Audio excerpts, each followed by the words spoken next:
যত্রতত্র কীটনাশক প্রয়োগের ফলে আমাদের যে ফসলে ক্ষতিকর পোকা পাশাপাশি যে সব উপকারী পোকা ছিল সেগুলোও দিন দিন কি হচ্ছে মরে যাচ্ছে। যেমন কি আসসালামু আলাইকুম। ওয়ালাইকুম আসসালাম।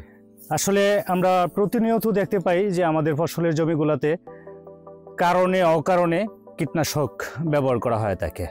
আমরা সেরকমই একজন কৃষক ভাইকে পেয়েছি যার সাথে আজকে এই কীটনাশকের প্রয়োগ বিষয় নিয়ে আমরা কথা বলবো, আর এর কি কি সতর্কতা, কিভাবে কীটনাশক ব্যবহার করলে ভালো রেজাল্ট পাওয়া যায় সেই বিষয়গুলি আমরা আপনাদেরকে দেখানোর বা বলার চেষ্টা করব।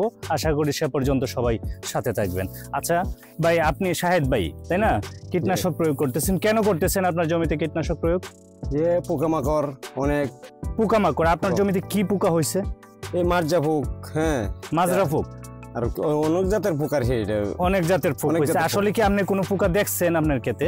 এই যে মাজরা পোকার মতন দেখা যায়, সাদা সাদা দেখছেন? মাজরা পোকা, সাদা সাদা মাজরা পোকা থাকে তাই না?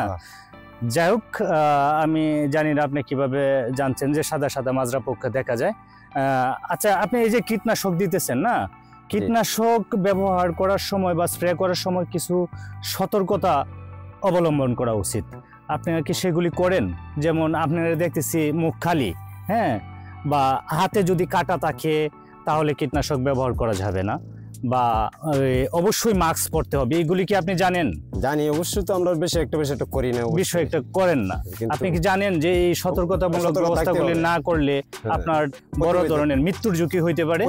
যাই হোক, আমি আপনাকে দেখাচ্ছি এবং কিছু মাস্ক ব্যবহার করে নিলে মনে হয় ভালো। সেটা আপনিও স্বীকার করতেছেন তাই না? আমরা দেখি একটা মাস্ক আপনাকে দেওয়া যায় কিনা। শাহেদ ভাই, আমি আপনাকে হাতে পরার জন্য 2টা গ্লাভস এবং একটা মাস্ক দিচ্ছি। আসুন লাগা।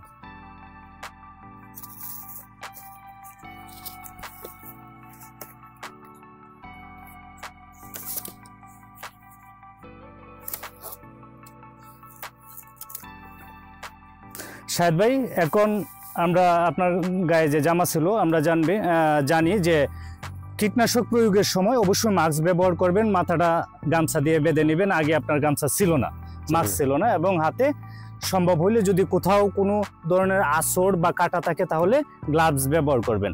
আসলে এটা দেখতে যদি মনে হয়, তা আসলে এটা কিন্তু খুব একটা দামি না। এক জোড় গ্লাভস বড় জোড় 5 টাকা দাম। ঠিক আছে। আর হাতা অবশ্যই বড় হাতা, ফুল হাতা শার্ট ভালো করে পরে, এই যে বুতাম সহ যেন বুতাম থাকে। কীটনাশক কোনো অবস্থাতেই গায়ে লাগা যাবে না, কারণ গায়ে লাগলে সেটা লোমকূপের ভিতর দিয়ে শরীরে প্রবেশ করে আপনার মৃত্যু পর্যন্ত ঘটাতে পারে।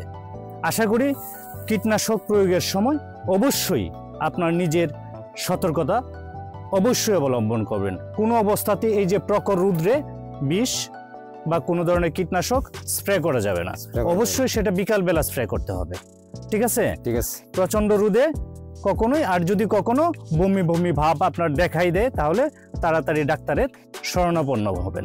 এবং আপনারা যে বলতেছেন যে এইখানে কি আছে, পোকা আছে, সাদা সাদা মাজরা পোকা আছে। আসলে আপনার জমিতে যদি পোকা না থাকে তাহলে বিষ প্রয়োগ করার কোনো দরকার নাই।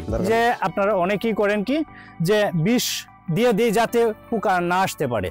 যত্রতত্র কীটনাশক প্রয়োগের ফলে আমাদের যে ফসলে ক্ষতিকর পোকা পাশাপাশি যে সব উপকারী পোকা ছিল সেগুলোও দিন দিন কি হচ্ছে মরে যাচ্ছে। যেমন কি এখন কি খেতে কেঁচু পাওয়া যায়? পাওয়া যায় না।